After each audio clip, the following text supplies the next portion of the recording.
we? Everyone doing good? Well rested? I hope.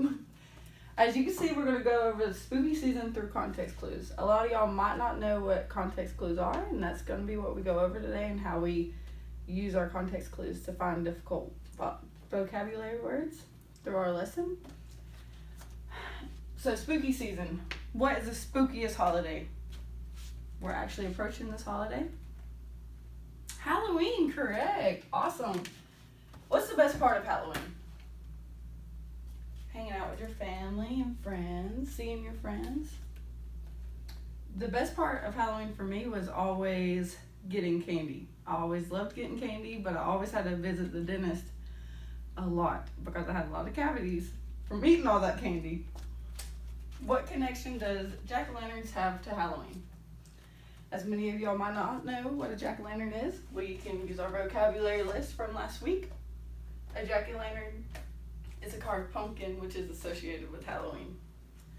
As we'll see in our book, how it talks about jack-o'-lanterns and how we can use our context clues through illustrations to figure out when you see a jack-o'-lantern, it's actually just a pumpkin. To go off our vocabulary list from last week also, we have goblins, distorted spirits, can be mischievous. When I was younger, I always thought goblins were bats, which I found out that anything can be a goblin actually. A skeleton, a lot of people know what a skeleton is because we have a skeleton in us. It's just a firm structure of a living thing. And creepy, a lot of y'all should know what creepy is because we all feel this creepy feeling when it's Halloween because it's kind of spooky out and you're walking around in the dark trick-or-treating. It's an unpleasant feeling from fear or unease. We're going to read our little book. Okay, to jump into our book, we need to remember some few things about how to read a book. We got illustrations, that's the pictures of the book. The authors are Gina and Mercer Mayers. And it's actually a sticker book and memory game, which y'all should know because a lot of y'all have rented out this book. So let's read. Trick or Treat Little Creature by Gina and Mercer Mayers. Halloween was coming. We had a lot to do to get ready. We went to the store to get costumes and Halloween candy. Has anyone went costume shopping yet? What are you gonna be, Claire? Vampire, girl. I'm gonna be a princess if I go. Maybe Cinderella since I got blonde hair. Can kind of relate to her. Who else went costume shopping? You're gonna be a fairy? Oh, I love that idea. There were Halloween decorations everywhere. We bought a glow-in-the-dark skeleton for our front door. Using our context clues, we can see a skeleton and what it looks like because the illustration will give you a figure of what it's going to look like. There were lots of costumes. It was hard to choose. Dad picked out a creepy mask for himself. Using our vocabulary word creepy and looking at this illustration, that would give me an unpleasant feeling. Would it not you? My baby brother did not like the mask very much, so Dad chose a silly one instead. My sister and I picked out a bunny costume for our brother. Mom said maybe next year. I tried on a cowboy costume, a green monster costume, and a pirate costume. I chose the pirate costume and a really cool bag for my candy. My sister chose a princess costume.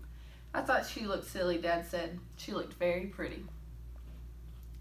Look, I'm going to be a princess, so she's copying me. The next day we went to the farm to get a pumpkin. We rode to the field on a hay truck. The hay made Dad sneeze a lot. I thought it was fun. Has anyone went to a pumpkin patch yet to get pumpkins to carve? I have a pumpkin, but I haven't carved it yet. There were pumpkins everywhere in the field.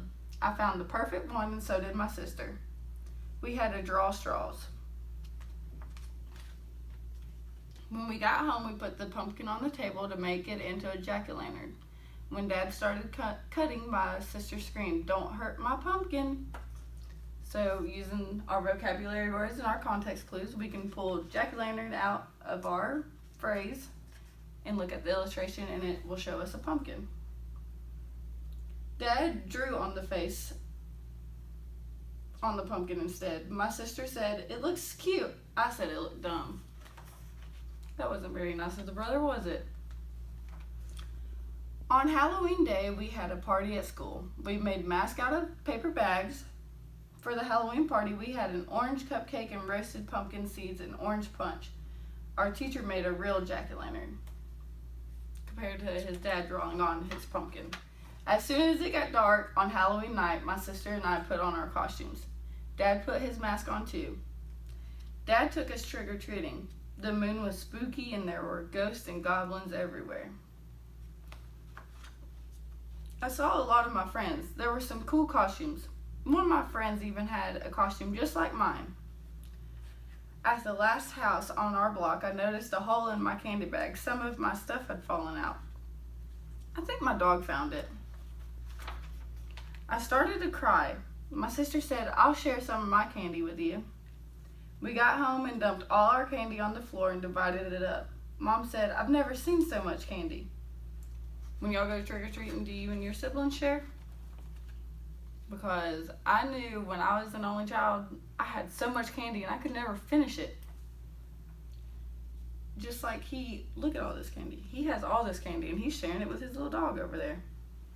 If I'm really careful, I bet I can make candy last all the way until next Halloween. Well, maybe. Happy Halloween! Awesome. So, do we see how we need to use our context clues on difficult vocabulary words to pull out definitions that we may not know and may not know how to find the word's meaning through illustrations and through reading a passage, putting two and two together to come up with a word? Okay, so after reading our book, Trick or Treat Little Creatures, we're going to separate into groups to see if we know how to use our context clues.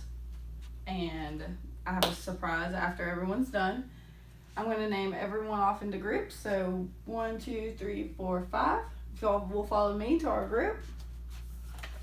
We're going to go over bingo fun, which you'll have a bingo chart and you'll have a stack of 25 cards, like flashcards. And you will pick up one card and read the sentence using your context clues to figure out what the word may mean. One person will have one answer sheet. And if you'll notice, there's like little numbers down here that will tell you where the answer key is. They will be able to tell you if you're right or if you're wrong. If you're right, you will highlight the word on your bingo chart. And whoever has bingo first, you will raise your hand and say Happy Halloween, and I'll come over and I'll give you a piece of candy. And until everyone's done, y'all just keep on playing until everyone finishes, and everyone should end up with some candy if we have everything correct. I'll be coming around to monitor everyone, so don't think you're getting off with some conversations. So let me get the next group. 1, 2, 3, 4, 5. Y'all follow me over here. We'll be doing spooky sentences, which is where you'll read each sentence and use the clues from the sentence to be able to circle which word means the same thing. This is kind of when you're taking a test or a quiz and you get puzzled on one word. You can use your multiple choice to analyze which one will fit better into the sentence. When everyone turns them in by saying trick or treat at my desk, you'll get a reward also, because you can't celebrate Halloween without getting candy. The last group is 1, 2, 3, 4, 5. The rest of you 5. You'll follow me over here. This is the flashy flashcard station. You'll use your context clues to figure out the meaning of the silly word. You'll write down the silly word in the right hand column, and then you'll write the real word in the middle column, and then you'll draw the silly word. I'm not going to grade you on your artist abilities because I know this is a reading class and not an art class, so don't worry if you can't draw a pumpkin as good as this pumpkin or any pumpkin. After everyone is done, one person for the group needs to hit the buzzer and y'all will get candy. Does anyone have any questions on how this will happen?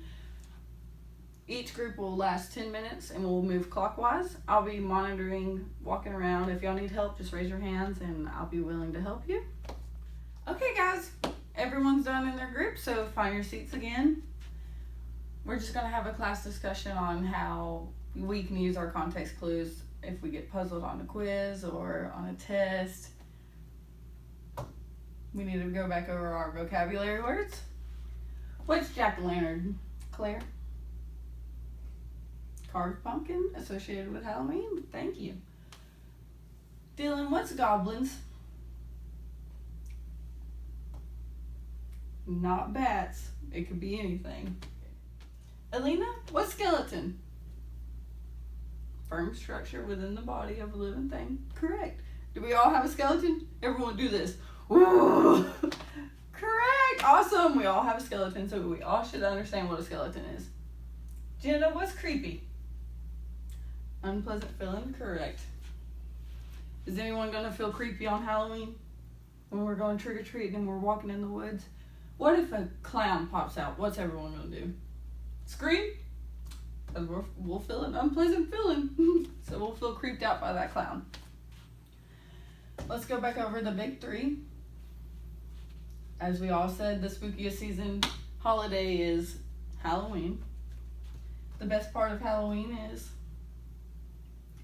you're on my board, the candy was the best part. The connection of jack-o'-lanterns to Halloween. It can be carved to scare the ghosts away or the spirits. Correct. So, as I can see, everyone used their context clues correctly. And this is very important because if I give you a quiz and you don't understand a word, rather than raising your hand because you're puzzled, you can read the sentence and then put two and two together. So say you have a sentence that says, and question number 1 is, when I go outside, I grab my coat and Ziegler's to keep my hands warm. What is Ziegler's? So you put your context clues in and you read, it's cold outside and I grab my coat and Ziegler's to keep my hands warm. What do you put on your hands to keep your hands warm? Gloves, mittens. All of those could be Ziegler's. It doesn't matter what the word is. Even if you get confused, you have to use your context clues to grab a piece of this information and a piece of this information in the sentence and put it together and come up with the answer that we need. Everyone understood all that in our 3 groups. So it's lunchtime. So let's go get some lunch.